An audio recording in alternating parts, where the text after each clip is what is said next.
Kami mau Nanti dulu Pak, beribadah. ini kan masih dibahas Pak. Iya nanti. Bukan larang Bapak sembahyang, nanti dulu ya. Iya, iya. Ada Matiin dulu, matiin dulu. Ada penyelesaiannya. Nanti dulu. Kami mau beribadah, Pak. Mau beribadah kami. Kami mau beribadah. Kami mau beribadah. Matiin, matiin dulu, Di kamera siapa yang mengadakan perusahaan? Di Kami kamera. mau beribadah Natal. Tolong di kamera siapa yang Natal seluruh dunia. Seluruh dunia merayakan Natal. Tolong di kamera. Seharusnya kami bersuka cita.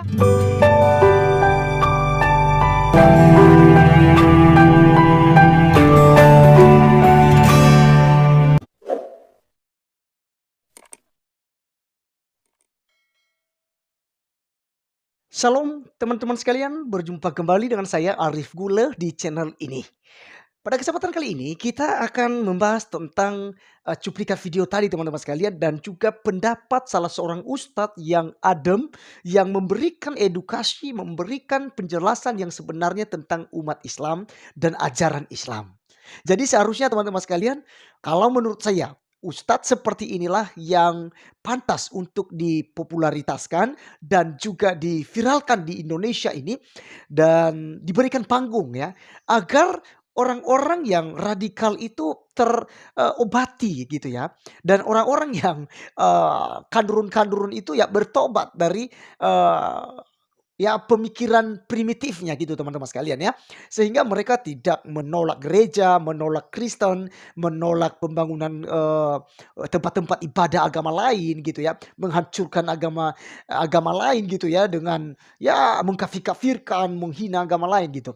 Ya, dengan mendengarkan apa yang disampaikan oleh Ustadz ini, pasti banyak yang berubah teman-teman sekalian. Oleh karenanya saya secara pribadi ya ingin ya mengviralkan Ustadz ini. Supaya apa teman-teman sekalian? Banyak orang sadar dan waras supaya tidak mabuk agama.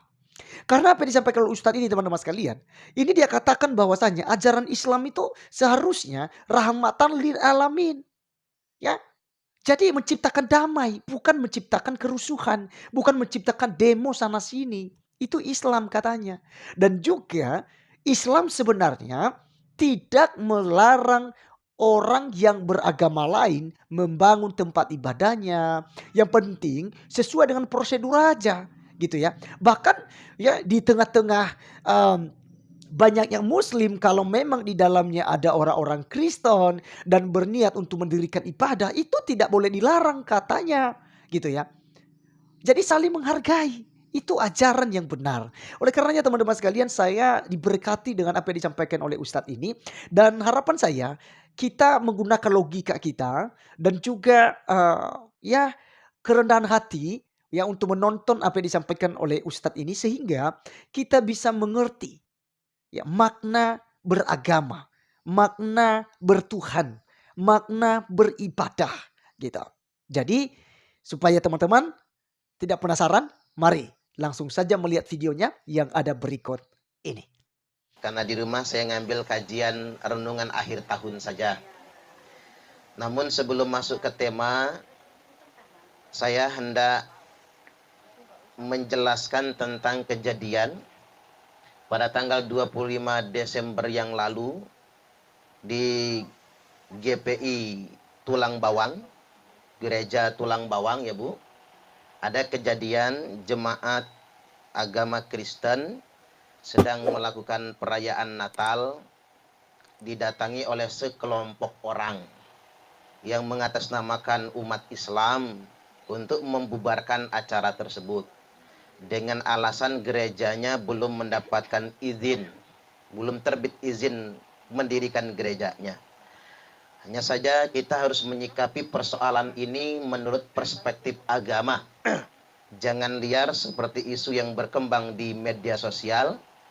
Kita berharap semoga pemerintah daerah, terutama bupati dan aparat terkait di Tulang Bawang maupun pemerintah provinsi bisa memediasinya dan bisa diselesaikan dengan cara yang damai.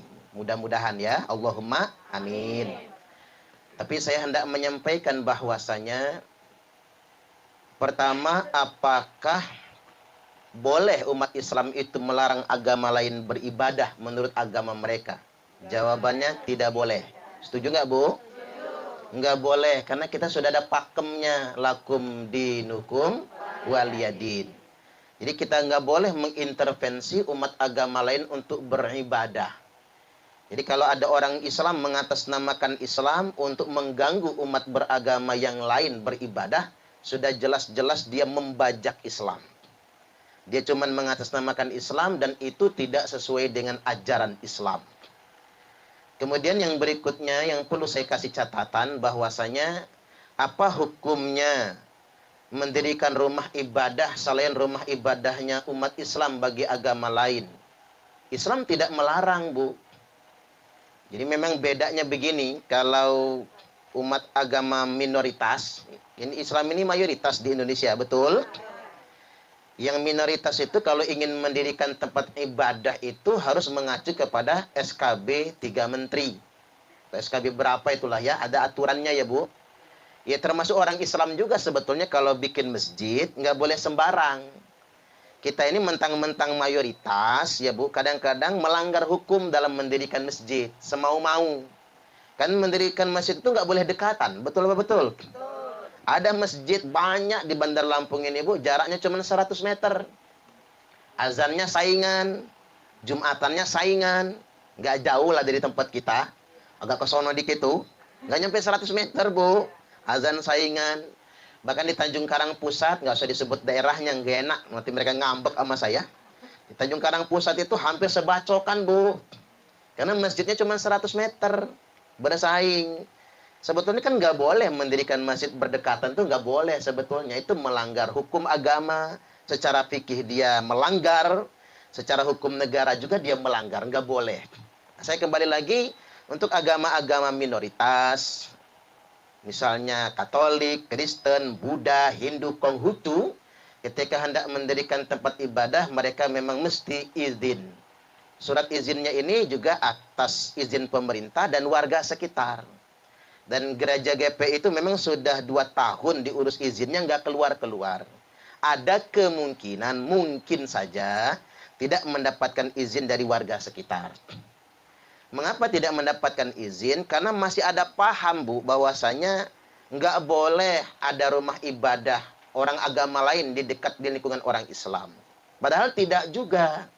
Ini ada keterangan yang mereka sering kutip itu, saya sering dengar itu, bahwasanya Nabi Shallallahu Alaihi Wasallam bersabda, la tubna kanisatun fil Islam. Tidak boleh membangun gereja di dalam Islam. Nah hadis ini yang sering dikutip. Kalau ada orang bikin gereja dihancurin. Kalau ada orang bikin gereja dilarang. Karena pakai hadis itu. Nah, saya ingin kasih tahu sama ibu-ibu, sama pemirsa YouTube saya. Hadis ini kan hadis dhaif. Saya juga heran mengapa sih orang-orang Wahabi itu nggak mau pakai hadis dhaif. Maunya katanya hadis sahih. Tetapi ketiban hadis dhaifnya sesuai dengan selera mereka, baru mereka pakai hadisnya. Dan yang kedua, kalaupun hadis itu mau diterima, kan jelas kalimatnya, la tubna kanisatun fil Islam. Yang tidak boleh itu membangun gereja. Bukan fidaril Islam, bukan di negara Islam. Bukan di lingkungan masyarakat Islam. Tapi fil Islam. Fil Islam di sini menunjukkan bahwasanya mungkin tadinya masyarakat di sini non-muslim. Kemudian berpindah menjadi muslim semua. Maka Nabi menetapkan bahwasanya tempat-tempat ibadah kanisatun, yakni gereja itu, udah nggak usah dibangun lagi, kata Nabi, yang sudah rusak tidak perlu direnovasi lagi. Karena masyarakatnya sudah muslim semua. Itu maksudnya Bu. Karena masyarakatnya sudah muslim semua, maka tempat-tempat ibadah yang ada tidak perlu dibangun ulang, tidak perlu diperbaiki, tidak perlu direnovasi. Kecuali dialihfungsikan. Yang tadinya gereja dijadikan masjid. Yang tadinya vihara dijadikan masjid. Dialihfungsikan itu bukan karena atas dasar paksaan. Mungkin oleh orang Kristennya gerejanya nggak dipakai lagi. Oleh orang Budanya viharanya nggak dipakai lagi. Bolehkah dia dipindahkan, dialihfungsikan menjadi masjid? Boleh. Itu terjadi di Eropa banyak Bu. Eropa Amerika itu masjid-masjid dibangun bekas gereja. Karena gerejanya nggak dimanfaatkan lagi, tidak dipakai lagi, maka dialihfungsikan.